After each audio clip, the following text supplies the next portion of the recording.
Hello student, नमस्कार। आप सब कैसे हैं? आप सब कुशल मंगल है। आज मैं आप लोग को आपके बोर्ड परीक्षा में आने लायक अंग्रेजी के super most important grammar question को विस्तार से सिखाते हुए समझाते हुए आप लोग के लिए वीडियो लेकर के आया हूं।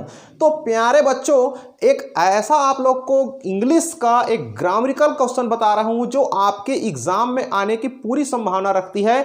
इस क्वेश्चन को कैसे सॉल्व करेंगे, आपको ग्रामर भी सिखाऊंगा आज की इस वीडियो में। तो चलिए मैं देर नहीं करता हूं, सीधा आप लोग को मैं ग्रामर सिखा रहा हूं और ये इंपॉर्टेंट क्वेश्चन भी आप लोग को बता रहा हूं। तो शुरू करने जा रहा हूं मैं कंपाउंड सेंटेंस से। तो यहां पर है ग्रामर कंपाउंड सेंटेंस। आप देखिए सबसे पहले इस सेंटेंस को, look at this sentence and fill it with conjunction. तो यहां पर कोऑर्डिनेट कंजक्शन को फिलअप करना है यहां पर। तो प्यारे बच्चों, 5 सवाल है, ऐसे सवाल आपके एग्जाम में जरूर आ सकते हैं। तो यहां पर ये जो ब्लैंक ब्लैंक ब्लैंक दिख रहा है, इसमें क्या क्या वर्ड आएगा इसको मैं आप लोग को समझाते हुए बिल्कुल डिटेल में बताने जा रहा हूं। तो बिल्कुल कहीं जाइएगा मत, ध्यान से देखिए, आपको हर चीज एक एक डिटेल में समझ में आएगा। तो सबसे पहले ध्यान दीजिए, ही इज रिच, वह अमीर है। Blank, he is miserly. देखिए यहां पर दो बात है, ही इज रिच वह अमीर है, ही इज माइजरली वह कंजूस है। तो यहां पर दो बात आ गया, एक बात आ गया अमीर का और दूसरा बात आ गया कंजूस का। तो अमीरी और कंजूसाई को यहां पर कनेक्टर जोड़ना है आपको। तो अक्सर आप जानते होंगे जो अमीर होते हैं वो अक्सर दान करते हैं। जिसके पास ज्यादा धन है वो कुछ ना कुछ दान अवश्य करते हैं। बड़े बड़े दानियों की बात मैं कर रहा हूं, बड़े बड़े अमीरों की बात कर रहा हूं, मुकेश अंबानी, टाटा, ये सब जो ऐसे अमीर व्यक्ति हैं कहनी चाहिए जो लोग कुछ ना कुछ दान जरूर करते हैं। इन लोग की दान करोड़ों में होती है। तो यहां पर he is rich, he is miserly, तो ये जो दोनों बात है ये एक दूसरे के विरोधाभास हो गया। अमीर है वह कंजूस है, तो अमीर आदमी कंजूस नहीं होता। तो यहां पर इसको कनेक्ट करके जोड़ना है। तो यहां पर हम हिंदी में अगर बोले तो ऐसे कहेंगे, वह अमीर है लेकिन वह कंजूस है, वह अमीर है परंतु वह कंजूस है। तो इसको लेकिन परंतु, इसके लिए यहां पर आता है किंतु परंतु लेकिन के लिए बट। यहां पर बट वर्ड का, बट कोऑर्डिनेट कंजक्शन का इस्तेमाल होगा प्यारे बच्चों। तो he is rich but he is miserly. तो यहां पर ब्लैंक में आप लोग को डालना पड़ेगा बट।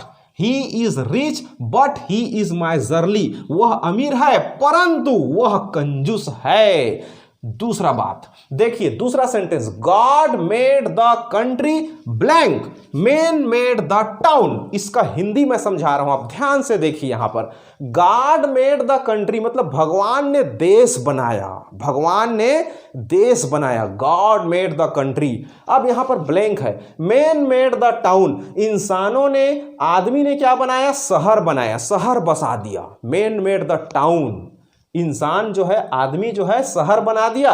और गॉड मेड द कंट्री, भगवान ने क्या बना दिया, देश बनाया। ये दोनों बात सत्य है, ठीक। तो यहां पर हम ये कहेंगे एक दूसरे के विरोधाभास नहीं है, एक दूसरे के उल्टा नहीं है, दोनों सकारात्मक की दृष्टि से जा रहे हैं, दोनों सत्य है, दोनों ट्रूथ है। तो यहां पर हम लोग दोनों को जोड़ने के लिए यहां और एंड कनेक्शन का प्रयोग करेंगे।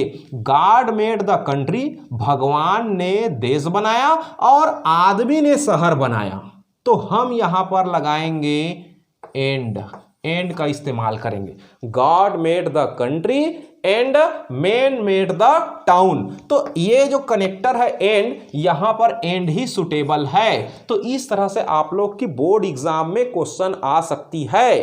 तीसरा देखिए, आई कैन रीड इंग्लिश, मैं अंग्रेजी पढ़ सकता हूं। आई कैन रीड इंग्लिश, मैं अंग्रेजी पढ़ सकता हूं।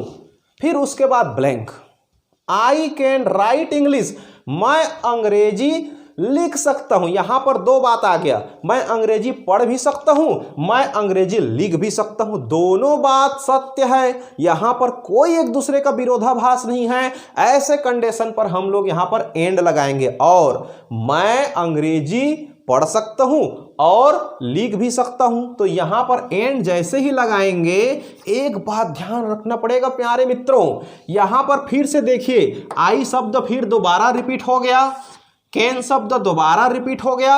अब देखिए यहां पर रीड है, अब यहां राइट है, वर्ब चेंज है, तो इसको रखना पड़ेगा। ठीक, उसके बाद यहां पर चाहे तो आप इंग्लिश नहीं रखोगे तो भी चलेगा, मतलब I can read English and right, बस इतना लिख दो। आप आई और कैन और इंग्लिश को नहीं लिखेंगे तो भी चलेगा, सीधा सीधा आपको कहना पड़ेगा I can read English and right. इसका मतलब हो जाएगा कि मैं अंग्रेजी पढ़ सकता हूं और लिख भी सकता हूं। तो बार बार आई कैन 2 बार नहीं लिखना है, बार बार इंग्लिश नहीं लिखना है, जो सेम सेंटेंस है उसको हटा दीजिए आप, है ना सरल। Next, Mohan had not studied for test blank he was nervous.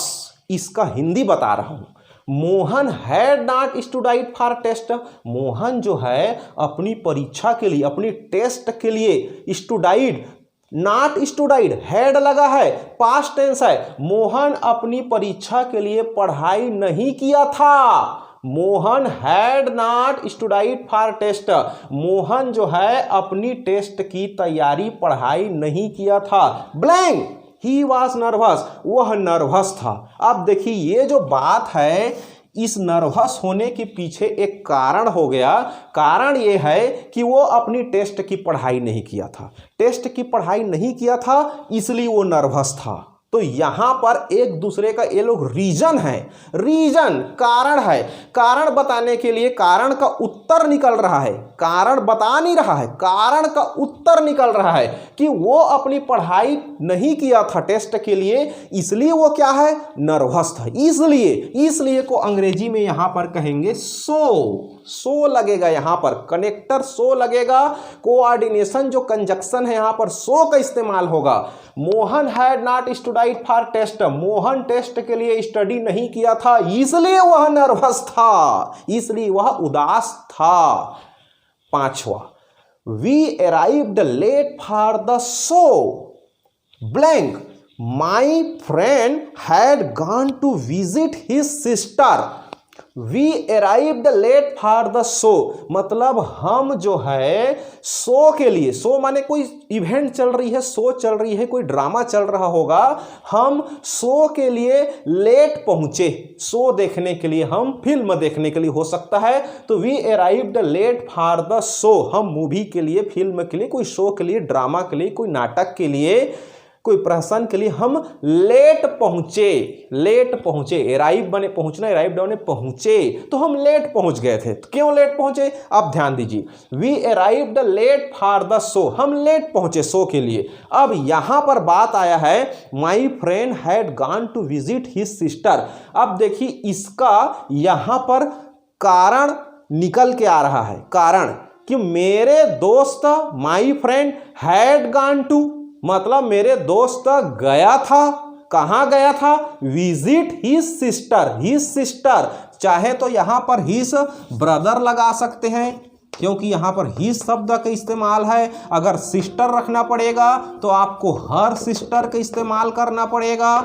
ठीक, अगर मान लो वो बॉयस है तो हिज सिस्टर भी चलेगा, आप बॉयस है वो तो हिज सिस्टर भी लिख सकते हैं, और लड़की है तो हर सिस्टर भी लिख सकते हैं, ये तीनों सही है, his brother, her sister, his sister. तो यहां पर देखिए we arrived late for the show, हम शो के लिए लेट पहुंचे थे क्योंकि मेरे दोस्त हैड गॉन टू विजिट, मिलने गया था, किसको, हिज ब्रदर, अपने भाई को, हर सिस्टर, उनकी बहन को, हिज सिस्टर, उसके बहन को। तो ये माई ब्रदर अगर मान ली जाए, माई फ्रेंड है यहां पर, तो माई फ्रेंड अगर लड़की रहेगा तो आप हर का इस्तेमाल करेंगे, अगर माई फ्रेंड अगर लड़का है तो आप हिज का इस्तेमाल कीजिएगा। तो यहां पर शो के लिए लेट पहुंचे थे, इसका रीजन निकल के आ रहा है कि वो मेरे दोस्त जो है अपनी बहन से, भाई से मिलने गया था, इस वजह से हम लेट पहुंचे, तो ये रीजन निकल के आया है, इसलिए यहां पर विकास शब्द का इस्तेमाल होगा। विकास माने क्योंकि हम शो के लिए लेट पहुंचे थे, क्योंकि मेरा दोस्त जो है अपने भाई से मिलने गया था। तो यहां पर कारण निकल के आया क्योंकि। तो यहां पर ध्यान दीजिए, परंतु और इसलिए क्योंकि ऐसे बहुत से हमारे पास कोऑर्डिनेट कंजक्शन है प्यारे स्टूडेंट। एक से बढ़कर एक कोऑर्डिनेट कंजक्शन के बारे में मैं आप लोग को बताऊंगा नेक्स्ट वीडियो में।